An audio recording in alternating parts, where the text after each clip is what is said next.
Capítulo 40. Y me diste la santa protección de tu salud, y tu derecha me amparó.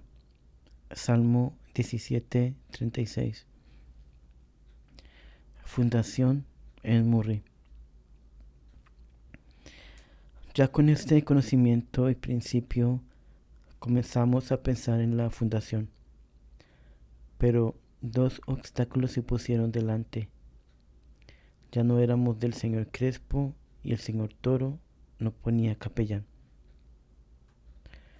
Daba así alguna esperanza de él, pero no creía encontrarlo fácilmente. Tampoco en la gobernación estaban dispuestos a dar las escuelas, que sería de lo único que pudiera sostenerse la misión allí. La mala influencia del protector de indígenas ante el gobierno nos había abierto a una situación difícil y no se veía manera de cambiarla. Era este señor modernista encarnizado pero solapado. El gobierno no sospechaba que no fuera lo que parecía ser y estaba toda la confianza de los superiores civiles en él. Este señor, haciéndose muy mi amigo y engolosinándome, pensaba él, con atenciones y elogios, procuraba arruinar a los indios para arrojarlos y que se dieran su lugar a otros que trabajaran mejor por el progreso. La primera vez que supe de un contrato de arrendamiento de terrenos que había hecho por cuenta de los indios, conocí también por persona honorabilísima, como era el señor don Francisco Nanclares, que el señor don Carlos Villegas, protector de indígenas, decía que con ese contrato principiaría su labor de despojar a los indios para que se dieran su puesto, a fin de que otros encauzaran esas propiedades en las vías del progreso general. Ya puede suponerse lo que sentiría mi alma ante tal injusticia, y tomar estas medidas precisamente en el momento en que los indios estaban poniéndose en condición de hacer progresar sus propiedades. Me presenté a dicho señor y le hablé con la mayor claridad, diciéndole que no tenía ya para qué ocultarme sus intenciones y que si en la gobernación no me oían, Dios sí me atendería, porque la ruina total de los indios no lo conseguiría él tan fácilmente, estando la misión el señor obispo al frente. Esto, aunque al parecer no le hizo impresión, lo enconó y le frustró sus planes, pero definitivamente se le creó un enemigo más a la misión y más que todo a mí. Nos hizo perder dos auxilios que la asamblea departamental había dado a la obra y me dispuso con todos los mandatarios, de modo que pensar en nuevas escuelas era casi imposible.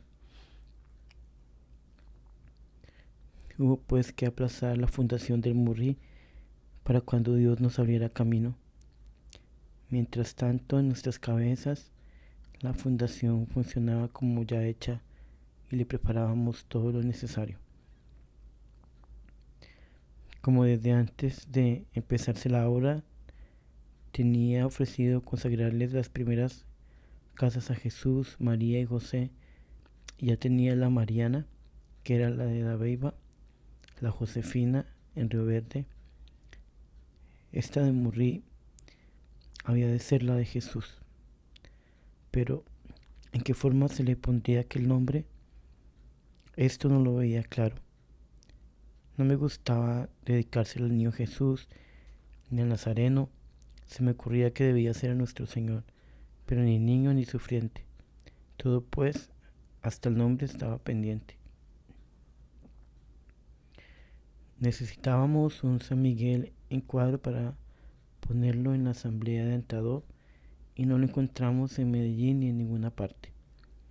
Recibí en aquellos días carta de una discípula, señorita Julia Salazar de Yarumal, en la que me decía que le pidiera algo para la misión, pero ella tenía mucho gusto en regalar alguna cosa. De contado le escribí pidiéndole el San Miguel para ver si ella entre sus conocidos lo encontraba.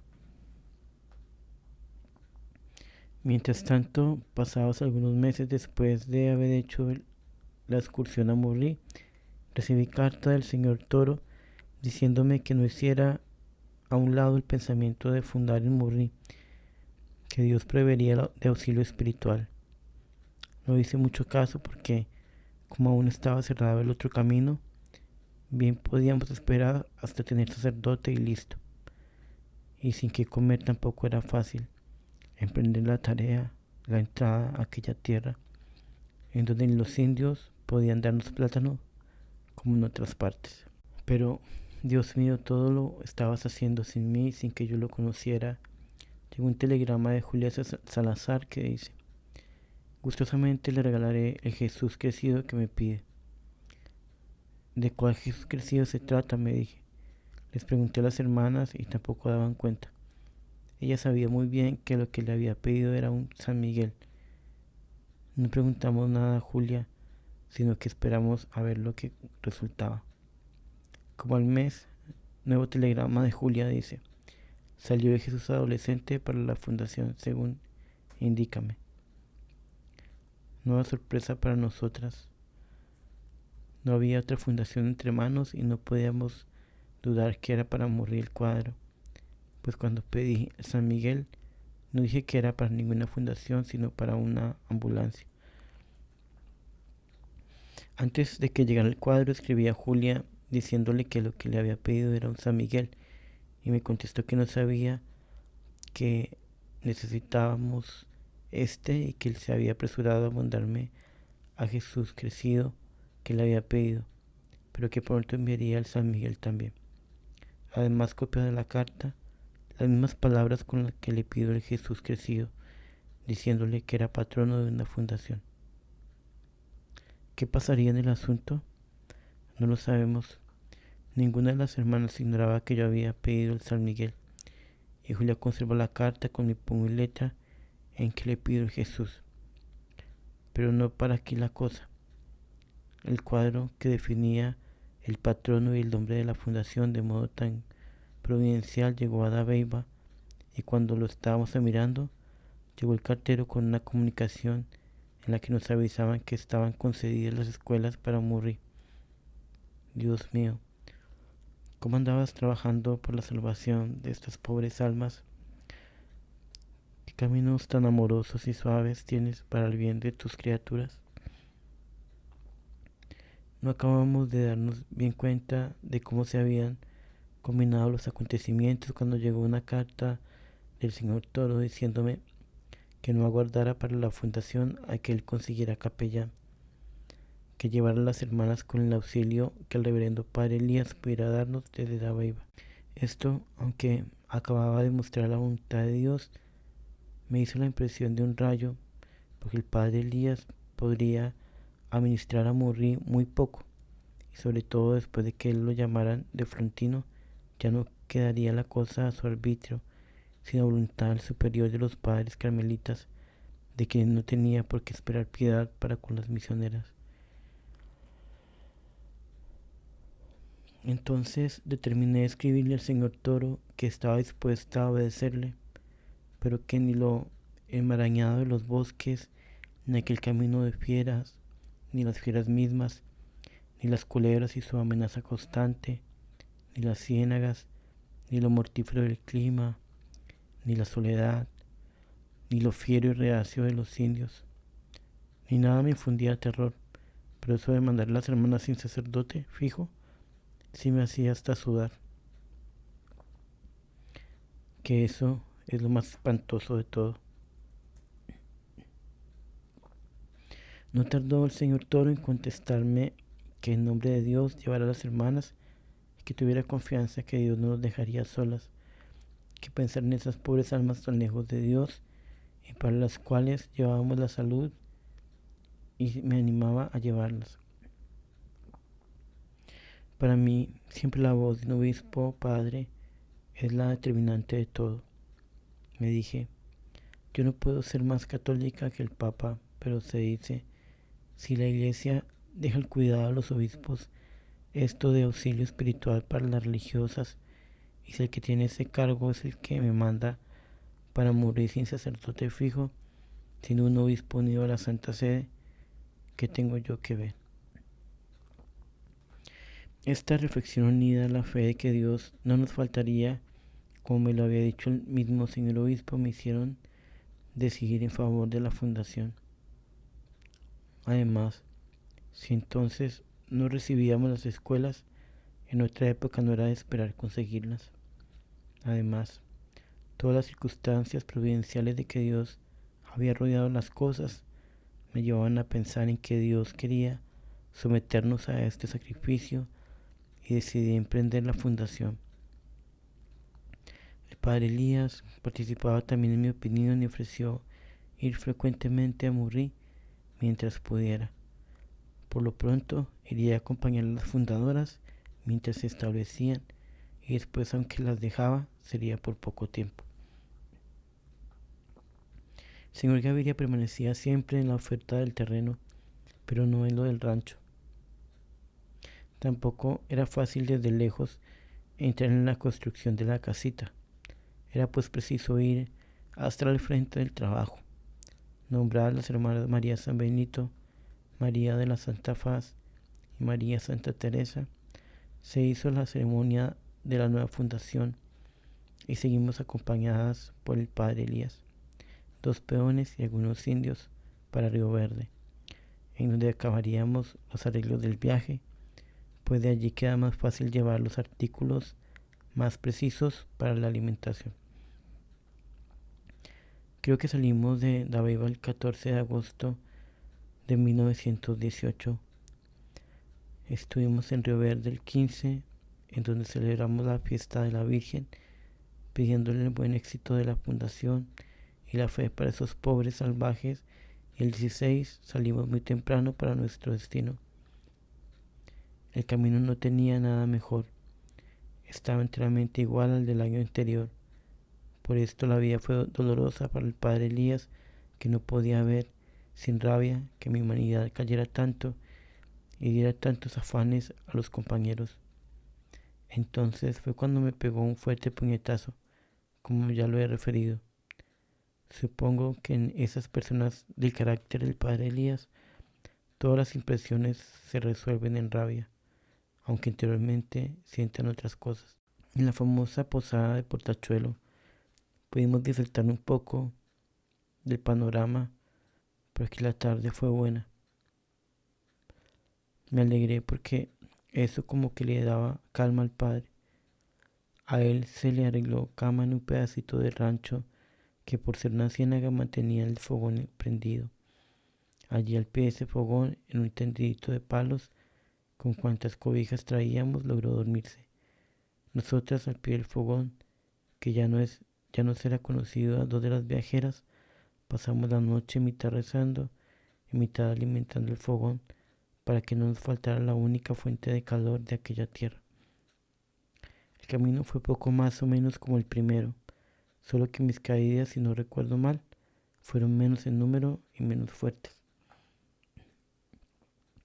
Llegamos a Murrí y allí tuvimos la noticia de que el señor Gaviria se mostraba menos gustoso que antes para darnos el pedazo de tierra y que habíamos de esperar no sé qué negocios que tenía pendientes. En fin, estaba desbaratado lo del regalo de don Rubén. Pedimos posada en el rancho de una buena señora que últimamente había entrado en aquella región para acompañar a su marido agricultor y dinero. Esta señora también me sirvió de tema para darles buenas enseñanzas a las hermanas, porque siendo mujer de comunión diaria, había dejado el sagrario de su pueblo por seguir a su marido en sus dificultades para conseguir la vida. Pero este señor sí sabía estimar a su mujer y le agradecía el sacrificio que hacía. El sacrificio bautistano. Nosotras íbamos precisamente tras los intereses del esposo y por causa de ellos íbamos hasta a carecer de él. Era nuestra obra más generosa que la de doña Claudina y nuestro esposo y sus intereses más nobles. Así esforzaba a mis pobres hijas, que iban a quedarse sin la Santa Comunión muy pronto, muy a mi pesar. Pero hay una cosa, padre, Después de hecha la determinación, la generosidad tiene su puesto. Para determinarme necesité del señor obispo. Después no nos quedaba a nosotras sino sacrificarnos con gusto. Por eso esforzaba la constancia de las hermanas hasta que Dios mostrara lo que debíamos hacer y hasta cuando durara nuestro sacrificio. Al principio no acertaba yo a encontrar sacrificio semejante en las vidas de los siervos de Dios en los tiempos modernos. Pero una vez, meditando sobre San Juan Bautista, encontré que había sido precisamente el gran sacrificio el que lo había elevado, haciéndolo corresponder a su admirable vocación. Nace pariente de Jesús, lo ama con frenesí. De su amor podemos juzgar por su gran pureza, pues lo puro es atraído por Jesús en la misma medida de la pureza que se tiene. Este santo amado debió pues ser atraído poderosamente con fuerza amorosa admirable. Sin embargo, su misión está a orilla del Jordán y allí, lejos de Jesús, permanece como un gigante de sacrificio. Y cuando lo señala, no se echa a sus pies, sino que con serenidad del sacrificio sublime dice: He aquí el Cordero de Dios. Juan 1:35. Como si fuera impasible para aquellas apariciones. Y permanece lejos de Jesús el que enseña a los demás que vayan a Él. Él, que quiere aniquilarse para que Jesús crezca, carece de estar en la compañía de Jesús, sostenido por un designio de Dios que respeta sin regla. Ve abrirse los cielos, oye la voz del Eterno Padre, ve que el Espíritu Santo desciende, siente, por decirlo así, la divinidad de Jesús esparcida en su porte, en su dulzura, y no la busca, no lo sigue como las multitudes ansiosas de Judea. Respeta el designio encerrado en su misión y muere en aquella separación exterior de Jesús, impasible. Ni porque está en la prisión llama a que podía librarlo, que está derramando caridad y misericordia para todos a manos llenas. Muere sereno en la cumbre del sacrificio como una roca. Dios mío, el sacrificio de dejarse cortar la cabeza, el de derramar su sangre por el antojo de una bailarina. ¿Qué es ante esta ausencia, esta carencia de Jesús?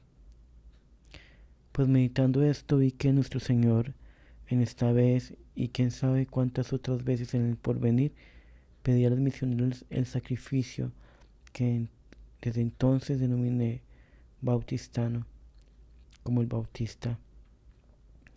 Ellas solo buscan la gloria de Dios, el agradecimiento de Jesús, para buscar que crezcan las almas que no lo conocen, se privan de la presencia de Jesús.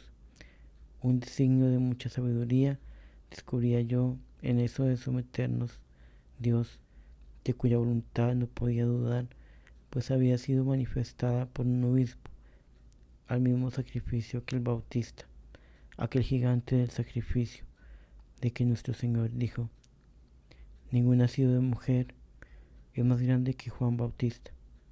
Mateo 11:11. Además, como las hermanas no podían darle a Dios el homenaje sacerdotal, les ofrece manera de darle un apostolado bautistano. Tampoco el Bautista fue sacerdote. Su homenaje a Dios fue excepcional y su encuentro con Jesús en el cielo debió ser proporcionado a su misión y también excepcional. En todo esto pensaba y se lo infiltraba a las hermanas para que hicieran su sacrificio con generosidad y nada faltara al homenaje de su amor. Esto lo tomaron los enemigos a desamor por los sacramentos. Si ellos hubieran presenciado lo que de dolor encierra este sacrificio, lo que de espanto envuelve esas mañanas sin comunión, también los fariseos creían que Juan no apetecía estar con Jesús, ni sentía su dura separación. En fin, Padre, las hermanas sufrían la separación de Jesús en el sacramento, la falta de absolución de la Santa Misa, pero yo sufría lo que cada una sufría, más el peso de la responsabilidad, en caso de que ellas no tuvieran la fortaleza del caso. Además, después el peso de los enemigos que han calumniado nuestra actuación, llamándola desamor, y las consecuencias seguirán quizás por muchos años. He recibido la palabra tranquilidad de boca de 5 o 6 señores obispos, y por esto mi tranquilidad es invariable al respecto. Bendito sea mi Dios. Mis previsiones en el asunto se cumplieron. Les decía a las hijas, Dios en cambio nos dará crecimiento en su amor. Él mismo será el testigo del dolor diario, y en cambio nos hará sentir su santa presencia y nos dará la conversión de estos pobres infieles. Y verdaderamente, Padre, el resultado probó que Dios miró con ojos misericordiosos y recibió el sacrificio bautistano benignamente. Con razón, dice el padre Faber que el amor, en casos de necesidad, obra como los sacramentos. No otra cosa es el bautismo de fuego, la contrición perfecta, etc., sino el amor reemplazando, en caso de necesidad, los sacramentos, medios ordinarios de salvación, tan hijos del mismo corazón de Dios. Pues, por supuesto, Padre, que no hay más dura que esta pena, y que a pesar de lo que Dios mostró entonces, jamás, sin la intervención de la Iglesia, representada por un obispo, como lo dice esta vez, puede hacerse este sacrificio, ni habrá quien obrando rectamente quiera hacerlo. Nos instalamos en nuestro rancho. Pasamos algunos días en casa de doña Claudina. Pudimos conocer mejor aquel valle tan hermoso como fiero. Tratamos a los civilizados o semisalvajes que viven regados a mucha distancia unos de otros. En él nos formamos la idea del bien que podía hacérseles, pero de ningún indio pudimos formar idea, porque estaban temerosos y preferimos no buscarlos para amedrentarlos menos. No pudimos tampoco hacer un arreglo con don Rubén Gaviria.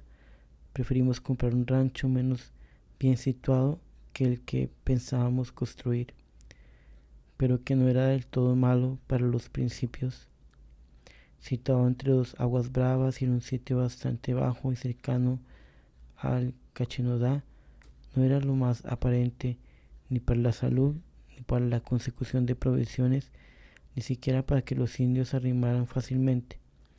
Pero no había otro, ni con quien construir, ni los dueños de los puntos buenos se prestaron a ningún arreglo. Esto todo era natural y no lo extrañamos. Eran agentes del diablo que ya entreveía sin duda la ruina en aquella región que pacíficamente había poseído por tantos años. Supimos además que la región tenía unos 1000 infieles y eso nos bastaba. Nos resultó ese número exacto. Nos instalamos en nuestro rancho de la Lejía, nombre que tomaba de una de las quebradas que lo circulan. En un pedazo de saloncito principal se arregló el altar y lo necesario para las funciones sagradas. Con un tabique separamos un pedazo mismo del salón, que no era pequeño, en cuartico para el padre y del otro lado nuestras celditas. Fue colocado el Santísimo por el tiempo que estuviera allí el padre, en aquel altarcito, de modo que el rancho se tornó en palacio de una hora a otra. La cocina era tan grande que podía muy bien formarse con una parte de ella, saloncito de enseñanza, y allí planté el escritorio. Noches de terror. Todo iba muy bien en el día, pero en la noche aquello parecía un infierno. Bramaban los animales con bramidos extraños dentro de los montes. De pronto parecía que el bramido se acercaba y de pronto que se alejaba. Aquellos ríos enfurecidos parecía que se tragaban el rancho, porque cada día les llovía por las cabeceras. Silbaban las culebras y se oía aquello como si estuvieran metidas en un hueco de los árboles viejos que circuían nuestro rancho. Aquellos silbos repercutían en el monte y formaban algo que levantaban los pelos. Dios mío, ¿y qué decir de las ranas en las ciénagas vecinas? Dios mío, parecían apostando para ensordecernos. Pero el pánico que todos estos silbos, bramidos y chirridos producían, unidos a las crecientes que zumbaban, no es para dicho. Era un infierno. Se necesitaba no tener nervios o ser de palo para no temer y sentir que la vida se iba como volviendo desesperación y confusión. Dios mío. Mientras el resto del Santo Rosario, en lo que llamamos capillita, estábamos un poco menos impresionadas, pero acostarse uno en medio de aquella confusión de bramidos que duraba casi toda la noche era espantoso. Solo el recuerdo de la presencia del Santísimo y de cuya lámpara nos llegaban algunos rayitos de luz material que nos infundían esperanza y amor podía sostenernos en calma. Además, Padre, he observado que la vida misionera quita mucho la nerviosidad y que las hermanas, por más que lo hayan sido, van dejando lentamente de serlo.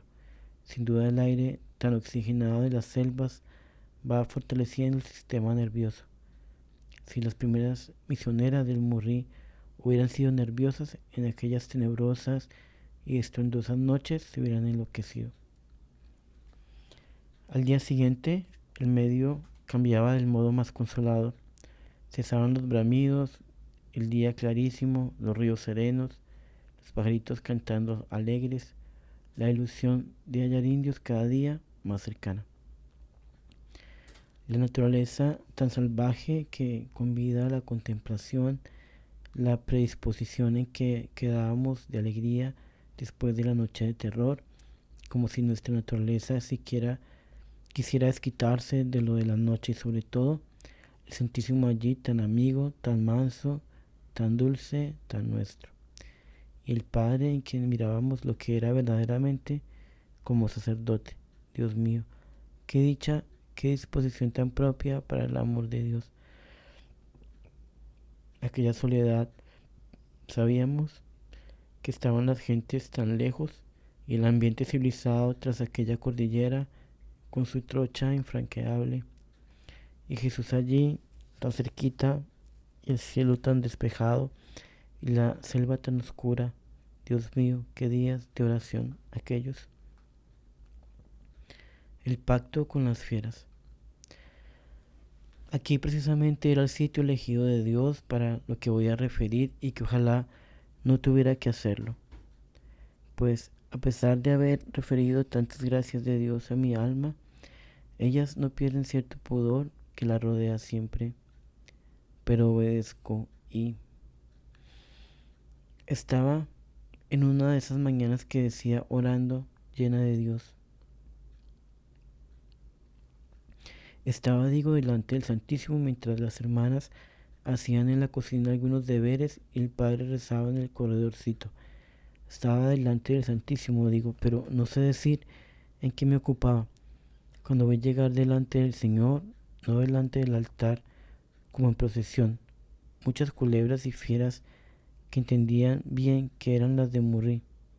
En mi alma me alegraba de que estos animales vinieran a ponerse en las órdenes de su dueño y le suplicaba yo que los bendijera con todas las bendiciones que convinieran a su naturaleza y especie. Pero luego le dije al Señor, pero no con la boca, que esas fieras estaban en posesión de esa tierra llena de almas, redimidas y formaban para su ferocidad como un baluarte infranqueable para la catequización de esas almas y que si nos llamaba a nosotras a salvarlas, no se entendía cómo íbamos a vivir con enemigos tan formidables. En esto pasé un ratico como sin hacer nada más que ver con los ojos del alma lo que se presentaba. Cuando conocí de modo cierto que Dios ordenaba a las fieras que no nos hicieran nada y que nosotras tampoco ellas recibirían daño. Con un acto muy distinto de la voluntad, di mi consentimiento a aquel pacto y luego todo pasó.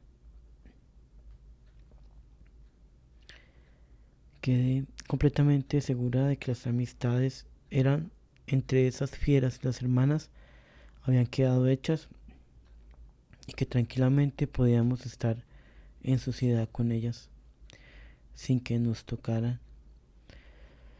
No me retiré del altar sin hacerle a nuestro Señor muchos ofrecimientos de fidelidad en cambio de tan extraña gracia como acababa de concederme.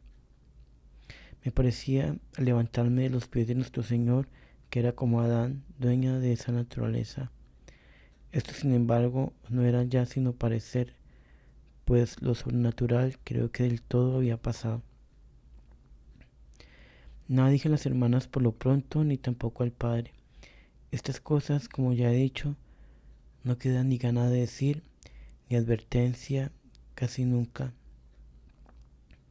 Por eso no extraño que no se me ocurriera decirle al Padre allí mismo, pero dentro de mi alma sí estaba la seguridad de la misericordia nueva y nunca por mí esperada que acababa Dios de tener con nosotras. Digo que nunca esperada porque, aunque mi confianza de antes era grande, no me hacía ver un modo de librarnos tan especial. Creí simplemente y esperaba que Dios en los casos peligrosos nos libraba y que cuando no lo hiciera nos hacía aceptar con gusto los males que esos animales nos hicieran. En cambio de la salvación de esas pobres almas, imposible abarcar en mi confianza, pues, una gracia de esta clase. Después de pasar algunos días en el confesionario, al darle cuenta al Padre de mi alma y su estado de dolor, le hablé de esto, pero no como quien lo consulta, pues no había advertido que debía hacerlo. El Padre, después de examinarlo todo muy detenidamente, me dijo que eso era de Dios y que se cumpliría. De si esto se refería a las fieras de Murri o de todas partes, no lo he entendido jamás, pero las hermanas han visto cumplirse esto en donde quiera. El mismo Padre Elías creía, según me parece, que se extendía a todas. Verdaderamente puede conjeturarse esto del modo de ser de Dios, que no hace las cosas incompletas. Tampoco les he dicho a las hermanas lo que me pasó. Sencillamente les dije que no les hicieran nada a las culebras y que ellas tampoco nos hostilizarían en ningún sentido. Ellas sin duda comprendieron y cuentan con que hice ese pacto con Dios. Tienen fe y eso es todo. Refiriéndole 4 o 6 años más tarde este favor de Dios, no la manera como lo conocí, sino lo que sucedía, el Padre Domingo Ainao me dijo: eso no es extraño porque ya lo dice el Evangelio que a los que evangelizan no les harán daño las serpientes ni los venenos los envenenarán. Marcos 16:18. Vi entonces que no había sido necesaria la manifestación extraordinaria que apunto, pero como no lo sabíamos o no lo recordábamos, ni el Padre ni nosotras, Dios en su misericordia nos consoló con esa como confirmación sobrenatural de lo que ya estaba consignado en el Evangelio. Además, quién sabe si nuestra fe en el Santo Evangelio no nos daba toda la seguridad que Dios quería darnos.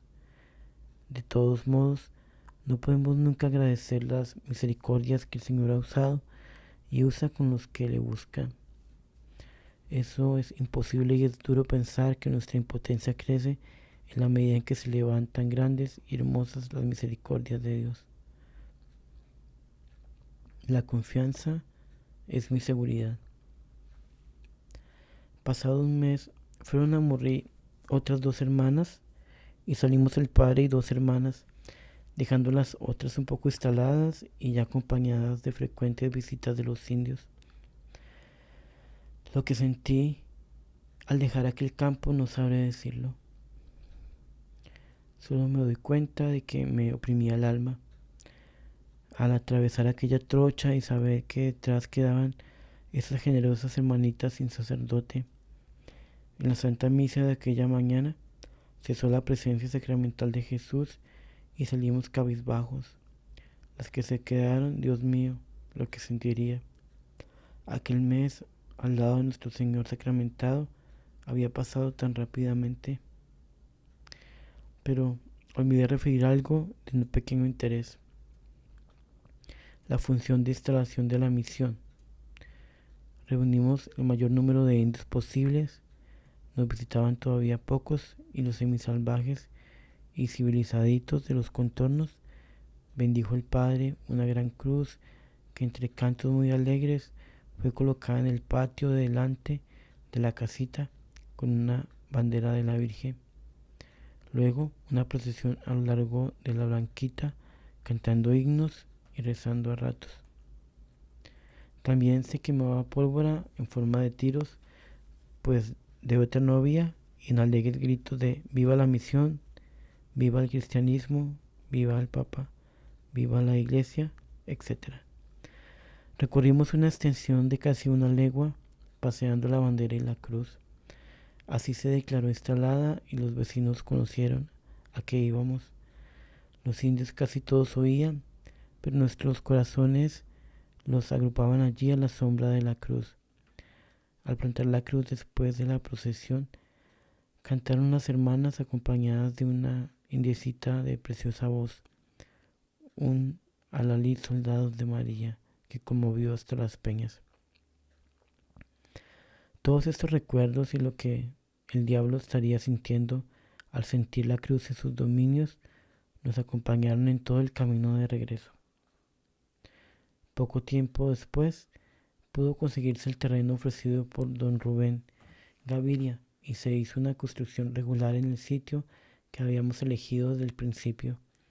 Allí el trabajo floreció y dio su fruto, como se escribirá en la historia de la congregación. El padre visitó de allí en adelante la misión con alguna frecuencia, pero cuando ya retiraron al padre Elías de la misión, los padres carmelitas eran los encargados por el señor obispo y después por el señor prefecto de Urabá para la administración de la misioncita. Pactaron no ir sino cada año. Por fortuna, no pudieron cumplirlo por razones que no es el caso de apuntar aquí, y como además aquella región comenzó a producir algunos proventos, tenían algún interés en ir. Por eso no fueron tan fieros como habían ofrecido ser los padres. Dios les perdone y les pague, porque, aunque de mala voluntad, dejaron sufrir menos a las hermanas y administraron a aquellos pobres indios, aunque solo a los que salían a la casa de las hermanas, pues nunca se pensó siquiera en que podían ir a los bohíos.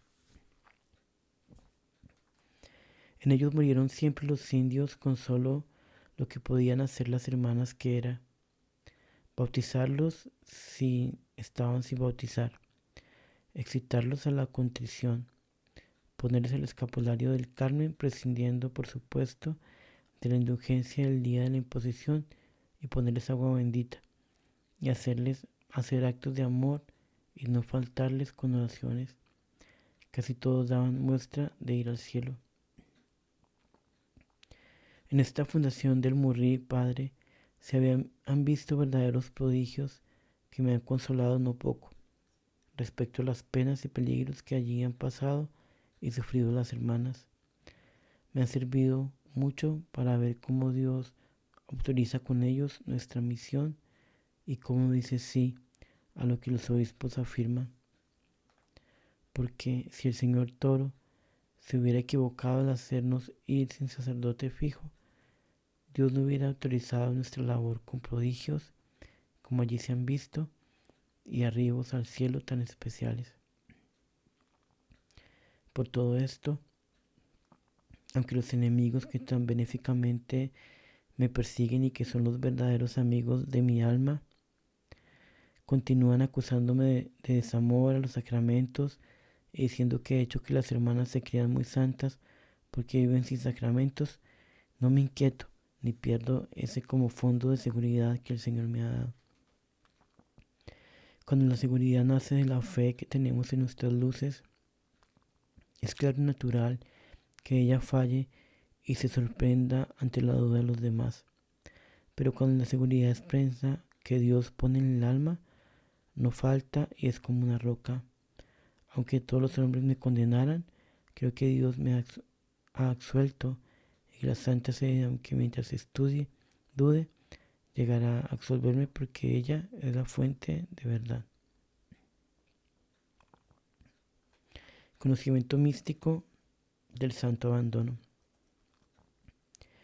Volví a Dabeiba con las buenas nuevas de la fundación y sus principios, aunque callando lo de las fieras. Enseguida emprendí visita a las otras fundacioncitas.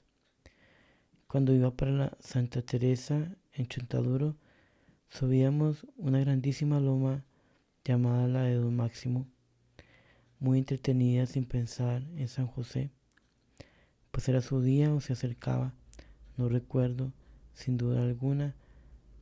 Cada hermano haría lo mismo porque no hablábamos ni una palabra. De pronto sentí que se formaba dentro de mi alma una nube de color igual al lado blanco de la poma rosa, cuando está muy madura. Esta nube como que se formaba de un modo inmaterial. Era como el concepto de la nube, como el concepto de color, como reflejado en ella, pero de un modo muy claro. Entendía perfectamente que esto era como la manera de presentarse el abandono de San José en las manos de Dios, su silencio contemplativo, pero sobre todo su abandono. A la vez comprendí de un modo muy claro la magnitud de aquel abandono y cómo trascendía todo lo del santo con un bálsamo muy suave. Comprendí lo que Dios agradaba de ese abandono y la gloria que le daba. Mi alma gozaba con aquella vista, pero comprendía que amaba más que veía. Me sentía como abrazada en un amor muy dulce, cosa que raras veces he experimentado, pues ya he dicho que mi amor es siempre, o casi siempre, muy amargo. A la vez sentía materialmente un perfume delicioso, igual exactamente al de la poma rosa en su estado de madurez. Esto duró todo el tiempo que gastamos subiendo aquella loma. No me quitaba de responder a los que me hablaban, ni de saber a dónde iba, ni ninguna facultad tenía entorpecida, creo. Lo sé, Padre, ¿esto cómo puede ser? Pero no es la única vez que me sucede tener un conocimiento sobrenatural de esta manera. Del mismo género fue aquel con que conocí el interior de un sacerdote. Las facultades conservan todo su ejercicio, aunque un poco menos enérgicamente, pero sí lo suficiente para atenderlo a lo que se hace y no faltar en advertir lo que en el interior pasa. Esto explica el por qué en el escudo de la congregación represento a San José por una poma rosa. Este fenómeno fue referido al padre Elías y me dijo que no conocía esa clase de fenómenos, o que al menos no era de los que se veían en Santa Teresa, pero que no tenía nada de contrario a las influencias de Dios en las almas que alguna misión traería para cumplir en el alma que procurara ser fiel. Lo que a mí me llamaba la atención, por no haberlo oído jamás, era lo de que la fragancia esa fuera sentida con el sentido material. El padre me dijo que Dios podía hacerlo muy bien. Quedé pues tranquila. Como resultado de esto hice meditar mucho a las hermanas en el abandono de San José y los exhorté a imitarlo, así como también procuré en la práctica enseñar este abandono con más ahínco.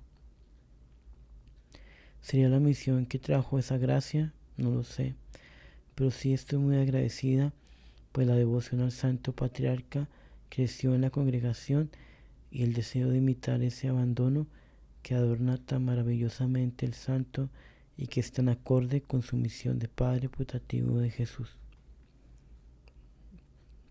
Noticias de Ure. En 1917, si mal no recuerdo, un indio de Río Verde me dijo: ve, madre, si querés buscar más almas para tu Dios. ¿Cómo no?, le contesté. Pues entonces camina a San Pedro de Uré, que allá hay mucho y no saben de Dios nada, brutos todos los de esa tierra. Puse buen cuidado a lo que decía el indio y seguí averiguando. Todos los indios de Chontadura hablaban de indios muy salvajes en el San Jorge, a donde pertenece Uré.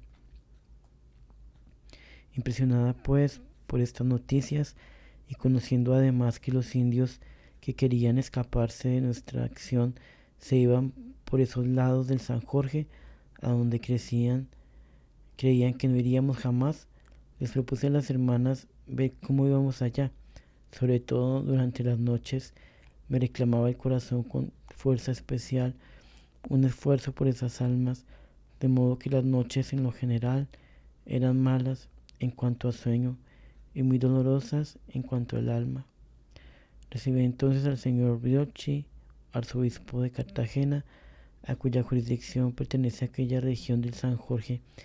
Él me contestó que con mucho gusto emprendía la obra, que lo único que le costaría alguna dificultad sería lo de darnos auxilio espiritual, pero que confiaba en Dios, que no había de faltar con él. Esta noticia nos alegraba mucho y entramos en ver cómo se tenían algunos datos más sobre esta tierra. Mientras tanto se hizo la fundación del Murri y les di el segundo arreglito a las constituciones. Organicé el noviciado e hice viaje a Medellín.